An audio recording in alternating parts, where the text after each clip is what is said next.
अस्सलाम वालेकुम स्टूडेंट। आज का जो वीडियो लेक्चर है ये क्लास 10 फिज़िक्स से यूनिट नंबर 10, 15 और 16 की कॉम्बिनेशन से मैंने लिया है।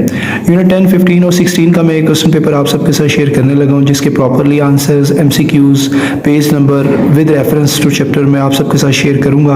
आपने इस वीडियो लेक्चर को पूरा देखना है, क्योंकि ये वीडियो लेक्चर जो है आपके प्री एग्ज़ाम्स, बोर्ड एग्ज़ाम्स और आपके क्लास टेस्ट के हवाले से जो क्लास 10th में आपके होते हैं फिज़िक्स में बड़ा ख़ास साबित होने वाला है, स्पेशल साबित होने वाला है, क्योंकि इसमें बहुत सारे ऐसे क्वेश्चन है जो बार बार रिपीट होते हैं डिफरेंट बोर्ड्स में।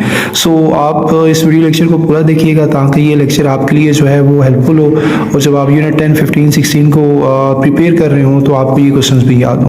वीडियो लेक्चर में स्टार्ट करता हूँ। स्टार्ट करने से पहले फिर आपको याद करवा दूँ कि चैनल पे ही रहना है और मेरी वीडियोस को ज़्यादा लाइक और शेयर करना है। सो क्लास 10 फिजिक्स से यूनिट 10, 15 और 16 की कॉम्बिनेशन के हवाले से मैं फर्स्ट ऑफ ऑल पहले सेक्शन में एमसीक्यू से स्टार्ट करता हूँ। पहले एमसीक्यू रीड आउट कर रहा हूँ। Wave transfer, energy, frequency, wavelength, velocity, energy इसका आंसर है। मैंने सर्कल्स किए हैं ताकि आपको कोई कन्फ्यूजन ना हो और आप बुक पे प्रॉपरली इसको मार्क कर सकें। In a vacuum all electromagnetic wave have the same speed. Option तो भी बहुत सारे हैं, लेकिन करेक्ट ऑप्शन इसका स्पीड है। The direction of reduce EMF in a circuit is in accordance with the conservation of energy. The particles emitted from a hot cathode surface are electrons.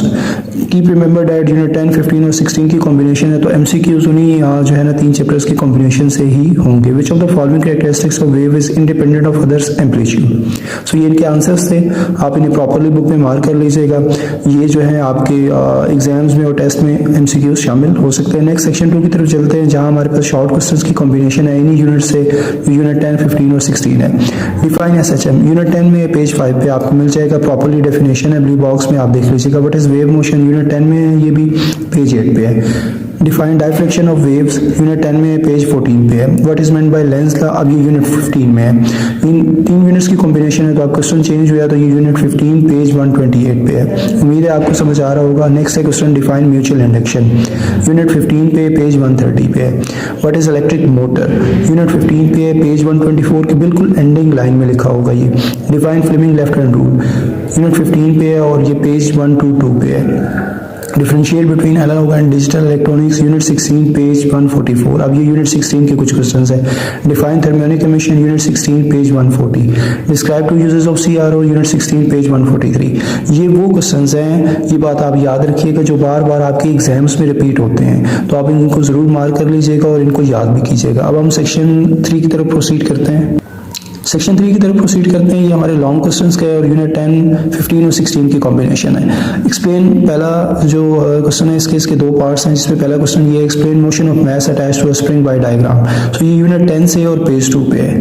ये properly आपको जो है ना लॉन्ग क्वेश्चन की combination मिल रही है। सिंपल पेंडुलम इसका part B completes 1 vibration in 2 second, calculates its length on earth. ये पेज 18 पे और ये प्रॉब्लम 10.4 है, लाजमी कीजिएगा। ये भी एक खास जो है वो प्रॉब्लम है, एग्जाम्स में आ जाता है। What is transformer, explain working of transformer with diagram unit 15 page 131। और ये बहुत दफा बोर्ड्स में भी ये सवाल रिपीट हो चुके हैं। ट्रांसफार्मर का लॉन्ग में भी आ जाता है, शॉर्ट में भी आ जाता है। नेक्स्ट है जी इसका part B, a transformer is needed to convert a main 240 volts into 12 volt supply if there are 2000 turns on the coil. ये आपका प्राइमरी कॉइल, ये पेज 138 पे है। यूनिट नंबर ये आपका 15 का प्रॉब्लम है और ये प्रॉब्लम 15.1 है। पेज 138 पे प्रॉपरली आपको मिल जाएगा।